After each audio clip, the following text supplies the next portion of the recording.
Hello and welcome back. This is ASAM Practice Pearls, a podcast series from the American Society of Addiction Medicine. I'm your host, Dr. Stephen Taylor, and I am delighted to be joined by our respected expert, Dr. Melissa Weimer. Hi, Steve. How are you? I am doing well. It's great to have you on with us.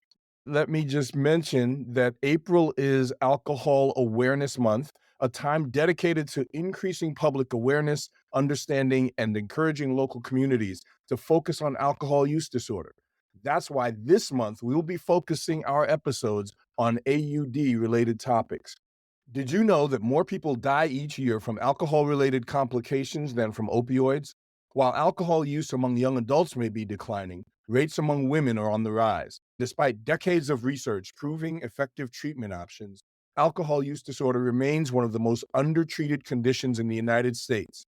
Of the nearly 29 million Americans with AUD, fewer than 8% receive treatment, and less than 2% receive FDA-approved medications. So why is this? Why are medications being underutilized? And what can we do to help? In today's episode, we're going back to the basics, reflecting on what 70 years of data has shown us to be effective and discussing why it's time to move beyond the traditional way of thinking that abstinence is the only goal. So, I have some questions for you, Dr. Weimer. We're going to pick your brain and benefit from your excellent body of work, which has been impressive, and your expertise.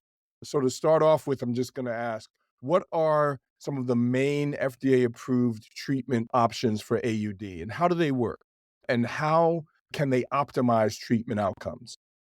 Well, I'm very excited to be here and very excited to talk about this important topic. So, thank you again for the invitation. It's wonderful to speak with you, Dr. Taylor. And obviously, you have a lot of experience in this as well. So, I'm excited to talk about this. So, we have had FDA approved medications for the treatment of alcohol use disorder since 1949. Did you know that? Wow. No, I did not, actually. It's pretty crazy, right? So we have years, decades of experience and evidence in these very important medications. There are three FDA approved medications for the treatment of alcohol use disorder. In alphabetical order, they are acamprosate, disulfiram, and naltrexone. Acamprosate is an oral formulation, disulfiram is an oral formulation, naltrexone comes in an oral or an intramuscular formulation. They all work a little differently, and they have all been found to be very safe and effective. If you don't get anything out of this conversation, please know that these medicines are very safe and very effective. And again, decades of research showing that they work. Acamprosate works on the glutamate receptor. So, for some people who utilize that, it seems to reduce alcohol craving as well as reduce some of the excitatory neurotransmitter activity you get from glutamate activity. Disulfiram is what we call a aversive therapy, meaning that it doesn't actually work on neurotransmitters. It actually causes an unpleasant feeling after you take it and then use alcohol. And that's related to how it works in the body and its interaction with acetaldehyde, which is a metabolite of alcohol. There is some controversy around disulfiram, which we can get into, but I would say for highly motivated patients who have someone who can help ensure that they're taking that medication, it can be a very effective medication. And then finally, naltrexone, which again comes in an oral or an intermuscular formulation. The oral formulation is taken daily at a dose of 50 or 100 milligrams per day, and the intramuscular formulation is a once monthly intramuscular gluteal injection that works on the opioid receptor, which we know not only when someone has an opioid use disorder is the opioid receptor important in mediating ongoing use of opioids, but the opioid receptor is also involved in ongoing alcohol use as well. Naltrexone works primarily on the opioid neurotransmitters. It has some other effects, but that's its primary effect. We have seen, again, with years of data, that naltrexone taken daily or in the intramuscular form reduces craving and has been found to reduce heavy drinking days as well as any drinking. And that's the same for acamprosate. Again, I could go on and on forever, but that's sort of the general summary. I would encourage folks to look at a systematic review that was done by McFeeder et al. That's available in Annals of Internal Medicine. So check that out. Oh, absolutely. Thanks for that. No, that's a great summary. And yet, that's not the only list of options. For example, there are some other options like topiramate. And could you speak to that for a bit? Because there's been a recent study comparing topiramate to naltrexone. What can you share with us about that and maybe some other options that have been considered? Yeah, great point. So there was a recent head-to-head trial comparing topiramate to naltrexone in the American Journal of Psychiatry from 2024 from Morley et al. This study wanted to see what the effectiveness would be of utilizing topiramate at a specific dose compared to naltrexone at 50 milligrams. The dose that they were looking at for topiramate was 200 milligrams per day. They wanted to see if there was any benefit in heavy drinking, reduction of heavy drinking with topiramate more than naltrexone. And essentially, what they found was that both of them worked well. Topiramate doesn't have FDA approval. It may never have FDA approval, quite frankly, because it's a very old medication. But we are seeing that it really can be as effective as these other FDA approved medications. So I definitely have it in my toolbox of medications that I'm offering to individuals. And I think what's also really important about topiramate is we can utilize it in some patients where we may not feel as comfortable utilizing acamprosate or naltrexone. For instance, if you have a patient who has severe renal insufficiency, you can't use acamprosate, but you could use topiramate. Or if you had a patient who was on opioid agonist treatment and they had an alcohol use disorder, well, you couldn't use naltrexone, but you could use topiramate. Similarly, when we're looking at people who have severe alcohol related liver disease, we can't use the highest dose of topiramate in those individuals, but we can safely use topiramate. There is definitely emerging evidence that we can use naltrexone in those folks as well, and we might get to that in a little bit. But again, topiramate, I think, has a beneficial patient profile that you might be thinking about. The other group of people I'll mention is those with cocaine use disorder. Topiramate has also been helpful for those individuals. So if you had someone who had both cocaine use disorder and alcohol use disorder, perhaps you're thinking about topiramate as a singular medication treatment for them. So those are excellent points, Melissa. And I got to say, you've sort of touched on and very significantly addressed already the next question I was going to ask you regarding how to determine the right medication for a particular patient that you might have.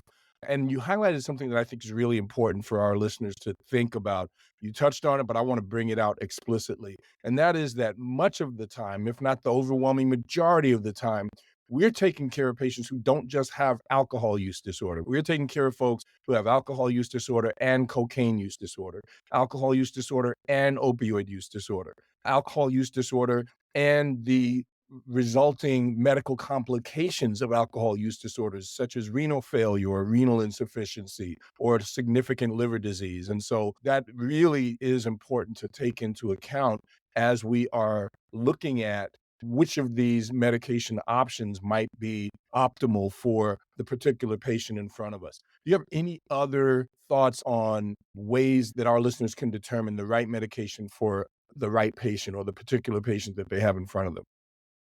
I think everything you just said is totally spot on. And in addiction medicine, I think sometimes fall prey to this idea that there's potentially a cookie cutter approach we could have and that patients are simple, and they aren't. We're all human beings, we're very complex. We all have our own goals, wants, desires, family situation, social situation. And so, just like we have been talking about opioid use disorder for so long and ensuring that we're individualizing treatment, the same goes for alcohol use disorder or any type of treatment that we're utilizing a medication. Just like we would do for someone who has hypertension. We're not going to always use the same medication, and one medication isn't always going to work for one person. So I think the same absolutely holds true for alcohol use disorder. The first thing I do when I'm talking to a patient about medications for alcohol use disorder is I try to understand what perspective they're bringing. Have they heard about these medications before? Has anyone ever offered them to them? Have they ever taken them? If they've taken them, have they taken them for a long enough period of time for them to actually work? What I generally find is that many people have been offered disulfiram, and again, it's been around the longest, so that makes sense why maybe more people have been offered that medication. But when we think about the options we have, honestly, it's not my first choice generally. I'm probably offering another medication unless the patient specifically says, I want to take disulfiram and I want my partner to give it to me every day in a form of evidence based treatment called network therapy. Wonderful. I'm so excited. Let's get started. Let's talk about that.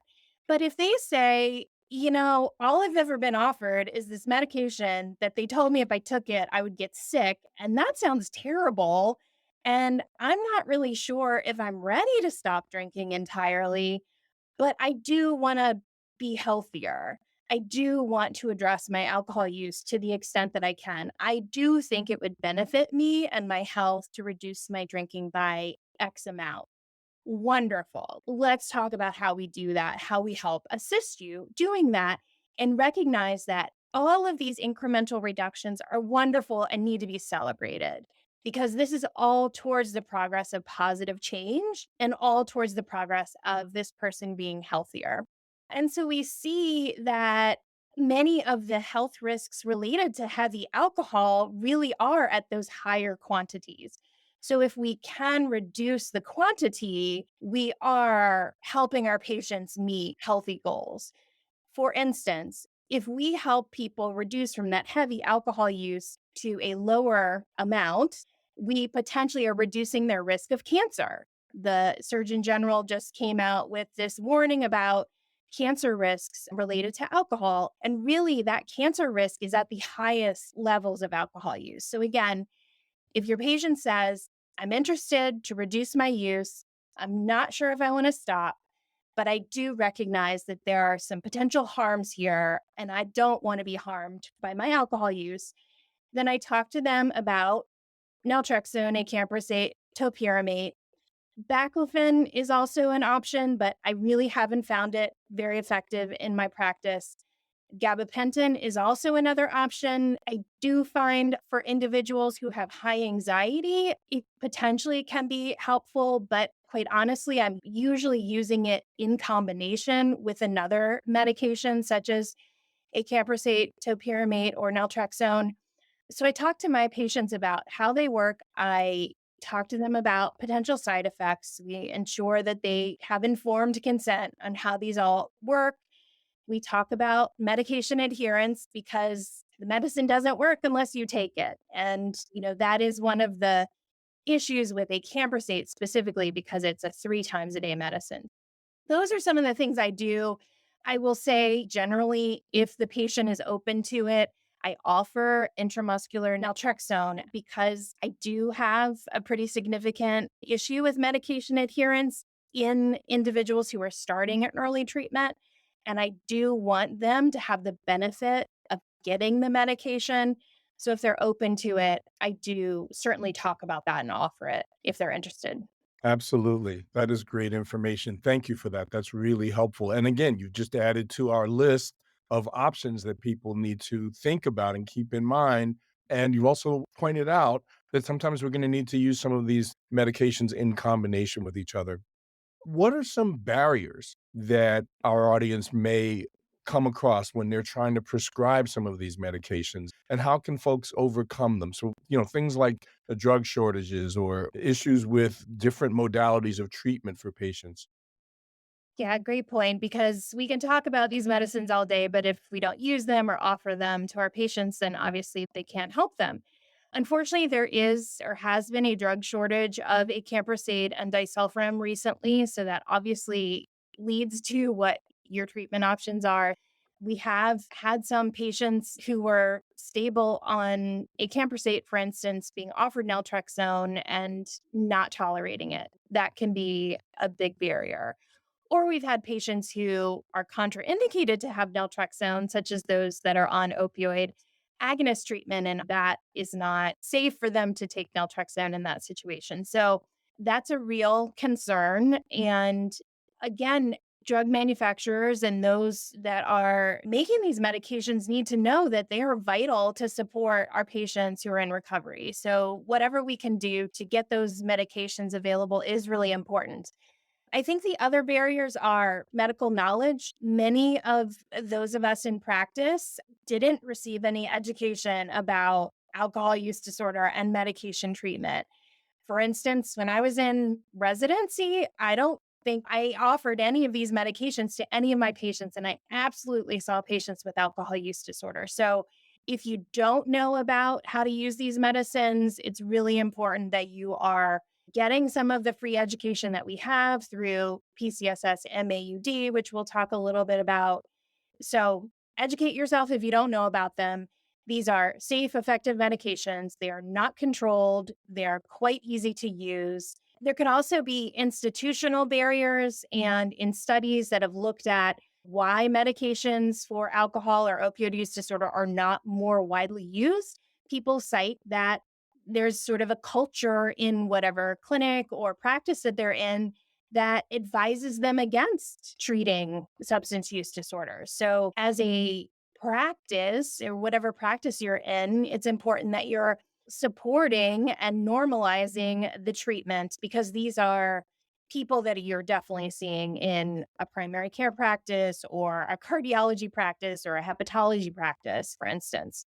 Absolutely true. And overcoming the stigma against people with SUD in general, including the stigma that is held by practitioners of medicine and healthcare providers, is an ongoing struggle that we have in every aspect of what we do. And so you're touching on that. And I think that's really important for people to keep in mind.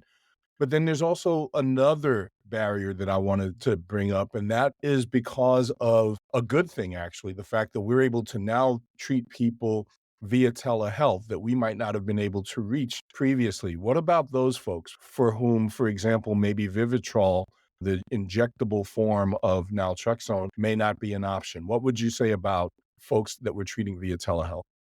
I think it's wonderful if they're getting treatment via telehealth. Certainly, not being able to go to a brick and mortar program to get that treatment would be a barrier to that specifically. If folks aren't doing well and they are receiving telehealth and they're interested in potentially receiving that injectable formulation, potentially going to their primary care practice and inquiring if it's possible for them to start utilizing that would be important. But, the oral formulation is quite effective. If the person's having difficulty remembering to take the medication, then I think partnering with a trusted individual in their life to, as I said before, help with that adherence through something that has been described before as network therapy. So the idea that you're, partnering with a trusted individual in your life to say, taking this medication is really important for my health. Please help me with that. And then you're able to have this supportive conversation around why you are choosing to take this medication every day. That can be therapeutic in and of itself. Yeah, absolutely. And I actually trained under Dr. Mark Gallanter, who was the developer of network therapy and who wrote the book on it and taught all of us fellows who trained under him about network therapy. And you're absolutely right. Not only is that a useful tool for use of disulfiram, which is the way he taught us to utilize it with respect to the medications for AUD, but it also can be helpful for that patient who needs to be on naltrexone oral form for whatever reason and is not able to utilize the long-term injectable form of naltrexone and therefore may need some support in terms of adherence and other aspects of adherence to their treatment regimen. So that's a great point. I wanted to transition a little bit because I think one of the things that happens when people hear us talking so much about medication is that people forget that We are talking about a disease in AUD that is a multifaceted disease and really requires a number of different types of treatment approaches. And so the whole idea that we are talking about medications because they are so underutilized and they are FDA approved and they can enhance treatment outcomes doesn't mean that we're forgetting about the broader psychosocial treatment that is necessary for people with AUD. Can you talk about this whole issue of making sure that folks remember to promote both the medication and the other psychosocial treatment approaches, including things like mutual help groups? What are your thoughts on that? And what would be your advice to our listeners on that? Yeah, I think it's a really important question and point that sometimes in our head, it becomes this either or. I'm either taking a medication or I'm participating in mutual help or cognitive behavioral therapy. But really, it's got to be a both and. When I'm talking to my patients about these treatments, some of them say, I have zero interest in mutual help or I have zero interest in outpatient treatment. Great. Maybe that's how you feel right now. Maybe that will change in the future. Let's keep it on the table. But there is not a requirement that you have to attend to those programs or you have to participate in those groups in order to receive this medication. So that's point number one. Then, point number two, I would say, is those supports, mutual support, outpatient treatment, cognitive behavioral therapy can be really vital for many of our patients who are also taking medication and can solidify their motivation to take the medication, can solidify the neurobiological changes that are happening in their brain to help solidify their recovery or continue to reduce their alcohol use. Whatever we can do to help them find treatments or groups that help. When I talk to patients about mutual help, which is a lot of what people think about when they think about alcohol use disorder treatment, they think about Alcoholics Anonymous, and that may be the only thing they think about. Well, there is so much more that we have to offer patients. And there are different types of mutual support groups. There's Smart Recovery, there's groups that are based for women. There's so many types of different mutual help groups. And so, if they had a bad experience or they didn't feel that one mutual support group helped them, that doesn't mean that a different one wouldn't. It takes time to find a group that you feel comfortable with. Just like if you go to church, for instance, you don't always love the first church you go to. Or if you are trying to make friends, you don't always connect with the first person you start talking to. So it's the same idea with mutual support groups. I do think, and I would love to see that mutual support groups were more open to the idea of medication treatment. I would like to see those groups talking about just the option of medication because we do find that some groups are very closed off. Certainly, you don't have to talk about what medication you're on when you're engaged in a group like that. But I think if more people could hear, this medicine helped me, or I talked to my doctor about this and they were really supportive, I think that that would help a lot of people. I do hope that there is some movement as we get more people and more knowledge about alcohol use disorder that we start to see some of those changes. The last thing I'll say is that speaking of telehealth or other types of entities that may help people, not everyone feels comfortable in a group. Not everyone feels like they want to share everything right in the beginning. And so there are digital therapies that may be helpful. I do think there's a lot that can be gained from the social aspect of treatment, but if that's not for you, that's okay. For instance, we're currently engaged in a research study looking at a program called CBT for CBT, which is cognitive behavioral therapy that's computer based. And that is giving cognitive behavioral therapy skills specifically to address alcohol use disorder, for example. And it's self run, and we see that it can help a lot of people. Those are some of the things that I would encourage people to think about. That is awesome. Thank you for that. CBT for CBT. Folks should keep that in mind. That sounds very interesting.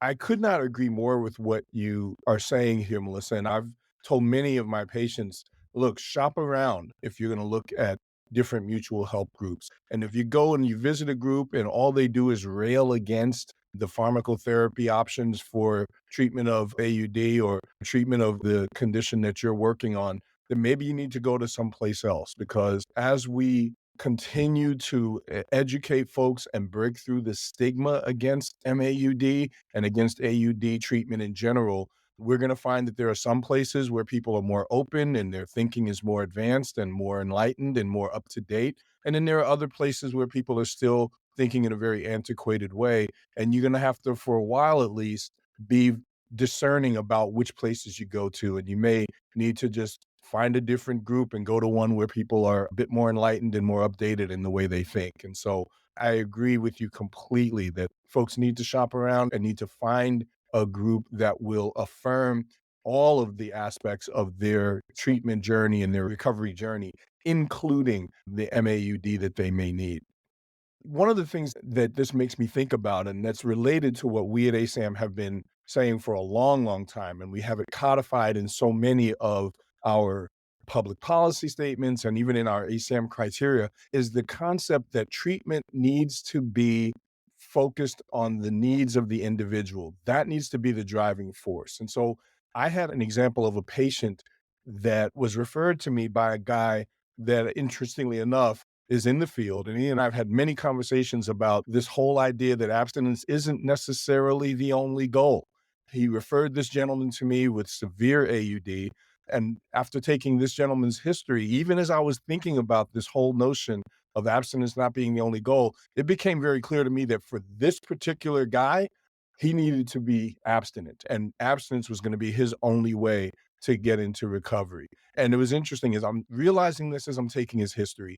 And then once he started to talk to me about what he wanted and what he needed, the first thing out of his mouth was, "Doc, I need to never drink again. My goal is to never drink again. I have to completely stop drinking if this is going to work for me." The reason I bring that up is there are people for whom abstinence is absolutely what they need. And in many cases, they know that's what they need and they will tell you. In some cases, they aren't so sure. Then there are folks for whom abstinence is not necessarily the only goal or even the best goal. Can you speak to that a little bit? You've touched on it earlier, but I really wanted you to drill down on that and on this whole notion of a meaningful reduction in alcohol use. I think, if you're seeing someone and they say abstinence is my goal, I don't think that we should try to convince them it's not their goal. If that's their goal, we should support them in that goal. I see most of my patients in the hospital. The people who are in the hospital related to alcohol harms really have had severe problems related to their alcohol. They generally have some sort of health consequence. They also didn't necessarily come to the hospital seeking alcohol treatment.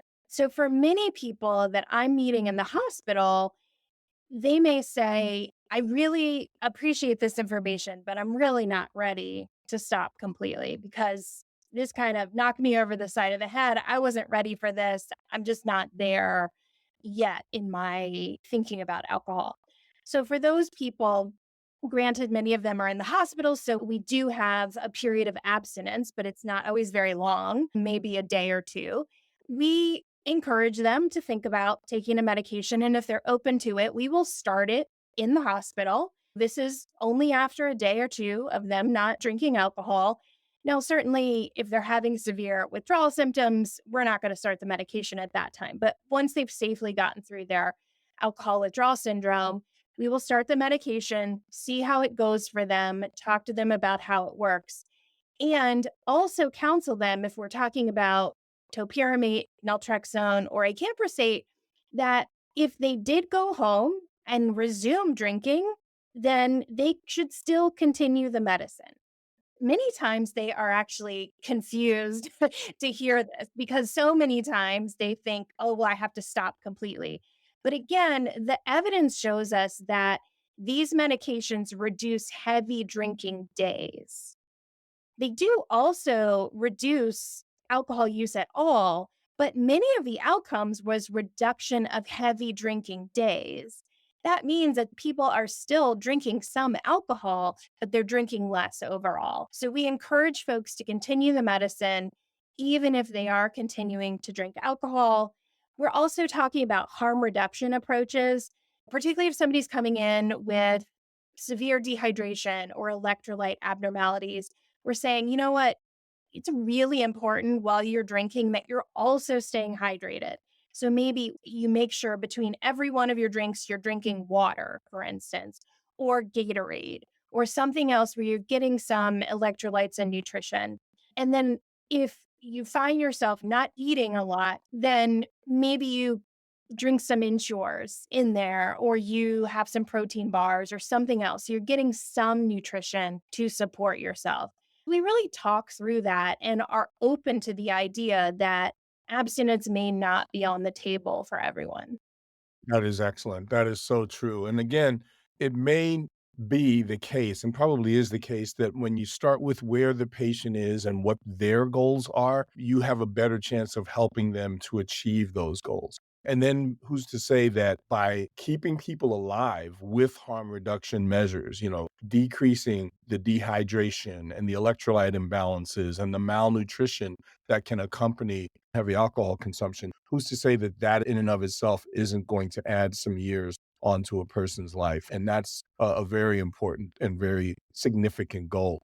So that's great. I appreciate that. And just to finish off that vignette that I described, that patient that said to me, that announced from the beginning, I want to stop drinking completely. I just heard from that guy who reached out to me on LinkedIn to remind me that he was now celebrating his third year anniversary of sobriety and was in solid, stable recovery. So, again, when you start with the patient's goals and help them try to achieve those goals, it may be that that's when we're going to get better success in helping them reach those goals. I think that that's so important because you're right. In a hospital setting, when people end up there because of some complication, in many cases, that may not be what they're looking for. And it's important to start with our patients. One more point I wanted to make because many of our listeners might not practice in the hospital. So if you were thinking about this in the outpatient setting, I just want to offer another potential way that you could consider utilizing this approach, which is something that many of the listeners might have heard of. It's been coined the Sinclair method. And this is the basic idea that someone is continuing to drink alcohol, but while they're drinking alcohol, and again, you want to talk to them about harm reduction approaches. You want to make sure they're not at risk for severe, complicated alcohol withdrawal. So, with all those caveats, assuming that it's safe for this person to engage in this, you can start naltrexone treatment while they are still drinking alcohol with the intended goal that they will attempt to reduce their alcohol use once they start that medication. The idea is that their cravings are reduced and their use is hopefully reduced in the process. There are individuals who will utilize that as a mechanism to reduce their alcohol use, and they have had a lot of benefit in that sense. Excellent. Thanks for mentioning that. Yes, the Sinclair method is a well known sort of harm reduction approach that I think folks should be aware of. Is there anything else that you would want our listeners to know about using medications for AUD or setting patient centered, individualized goals and helping them reach those goals? I think the other big misconception that I've heard as I've been really working to educate more people about the use of these medications is this idea that you can't use certain medications, such as naltrexone, in alcohol related liver disease. I want to offer some newer evidence that we now have from many, many trials over decades at this point that are showing that in individuals who have alcohol related liver disease, you can safely use naltrexone even in individuals with decompensated liver disease, so child Pew C, a class C liver disease. And certainly you want to have a risk versus benefit conversation with those individuals. But much of the data is showing us that even in those individuals, taking naltrexone versus having heavy alcohol use leads to improvements in their liver disease versus a worsening of their liver disease. And there was an important recent study that showed in individuals with alcohol related liver disease, providing medications for alcohol use disorder actually reduced all cause mortality. That was by Raby et al. In Hepatology Communications from 2023. So check that out. And we also have a lot more information about use of medications in individuals with alcohol related liver disease on the pcssmaud.org website. That is awesome. Thanks so much for sharing that. Such an important topic, and I'm glad that you brought that up and highlighted that. I want to get us to our takeaways. What are the key takeaways that we want to make sure folks have as they think about this podcast and think about this great information you shared with us today, Dr. Weimer? What are the main things you would want to make sure folks remember? So, number one, I would say medications for alcohol use disorder are safe and effective and need to be used for more individuals with alcohol use disorder. The fact that less than 2% of individuals with alcohol use disorder receive these medications is an indictment, quite honestly, when in 2021, 178,000 people died of alcohol related complications. So we need to have these medications available to people so that they can have longer, healthier lives. Number two, we talked a lot about, what are the goals? Abstinence is not a requirement for initiation of these medications, and it is not always the goal that an individual will have. And we can utilize these medications to help people set other goals, which are a reduction of alcohol use. Third, I would say medications for alcohol use disorder can safely be used in the hospital setting. They can also be safely used in the setting of liver disease, and important research now coming out about how beneficial they can be for all cause mortality for individuals with alcohol related cirrhosis. That is so, so important. Thank you so much for that. Dr. Melissa Weimer, this has been a real treat. And I am so thankful that you have joined us and shared some of this wisdom with us, Dr. Weimer. And I want to thank our audience for tuning in to the ASAM Practice Pearls. Our expert, Dr. Melissa Weimer, has been phenomenal. She shares these amazing insights. She's shared with us several references where people can get some great information. So I want to direct you to those. And I want to highlight that for additional resources, there's advanced learning techniques, there's diverse educational offerings. So please explore the Providers Clinical Support System, PCSS, MAUD education.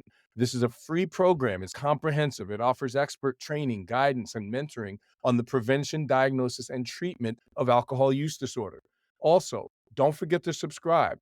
Share this episode with colleagues who may find this information helpful. Again, we're talking about the disorder that kills many more Americans even than OUD. Despite all of the attention that OUD gets, understandably so, many more people die from alcohol use disorder. And so this is really important. We'd love to hear your thoughts. What tips do you have for treating alcohol use disorder? Please be sure to check us out on social media and join the conversation. Thanks for listening, and we'll see you next time on ASAM Practice Pearls.